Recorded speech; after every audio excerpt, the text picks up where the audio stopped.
கிறிஸ்தியேசுக்குள்ளான உங்கள் அனைவருக்கும் சமாதானம் உண்டாவதாக. இன்றைய தியானத்திற்காக எடுத்துக்கொள்ளப்பட்ட வேத வசனம் 2 நாளாகமம் 14:1. அபியா தன் பிதாக்களோட நித்திரை அடைந்த பின் அவனை தாவீதின் நகரத்தில் அடக்கம் பண்ணினார்கள்.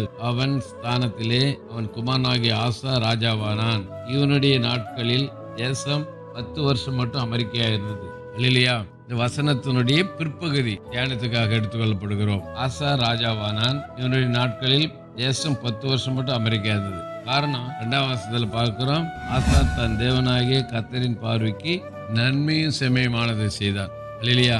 மனுஷுடைய பார்வைக்கு அல்ல, கர்த்தரின் பார்வைக்கு நன்மையும் செம்மையுமானதை செய்தான். அதனால 10 வருஷம் மட்டும் அமெரிக்கா இருந்தது அவனுடைய தேசம். நம்முடைய வாழ்க்கையில கூட நாம் கர்த்தரின் பார்வைக்கு நன்மையும் செம்மையுமானதை செய்வோம். நம்முடைய வாழ்க்கையில அமெரிக்கை சமாதானத்தை கட்டளையிடுவார். 2வது, அந்நிய தேவர்களின் பலிப்பிடங்கள்லாம் இடித்து போட்டான், விக்கிரக தோப்பெல்லாம் வெட்டி போட்டான், உடைச்சு போட்டான் சொல்லி பார்க்கிறோம். ஆகவே நம்முடைய வாழ்க்கையில கூட பொருளாசையான விக்கிரக ஆராதனை, கர்த்தருக்கு முதலிடம் கொடுக்காம எதற்கெல்லாம் நாம் முதலிடம் கொடுக்கிறோமோ அதெல்லாம் விக்கிரக ஆராதனை. அதை ஒழித்து விட்டு கர்த்தருக்கு முதலிடம் கொடுப்போம். விக்கிரக ஆராதனை பொருளாசையை விட்டு விடுவோம்.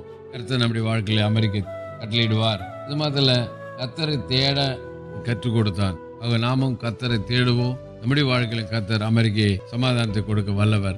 கர்த்தர் நம்மை ஆசீர்வதிப்பாராக. ஜெபிப்போம். நேசிக்க நல்ல தகப்பனே, இந்த நாளில் கொடுத்த நல்ல வார்த்தைக்கு நன்றி. வார்த்தைகள் நாங்கள் பிடித்துக்கொண்டு ஒவ்வொரு நாளும் வெற்றி நடைபெற உதவி இயேசுவின் நாமத்தில் பிதாவே, ஆமென். நம்முடைய கர்த்தரும் ரட்சிகருமாகிய இயேசு கிறிஸ்துவின் கிருபையிலும் அவரை அறிகிற அறிவிலும் வளருங்கள். அவருக்கு இப்பொழுதும் என்னென்றைக்கு மகிமை உண்டாவதாக. நம்முடைய கர்த்தராகிய இயேசு கிறிஸ்துவின் கிருபை உங்களை அனைவரோடு கூட இருப்பதாக. ஆமென், ஆமென், ஆமென்.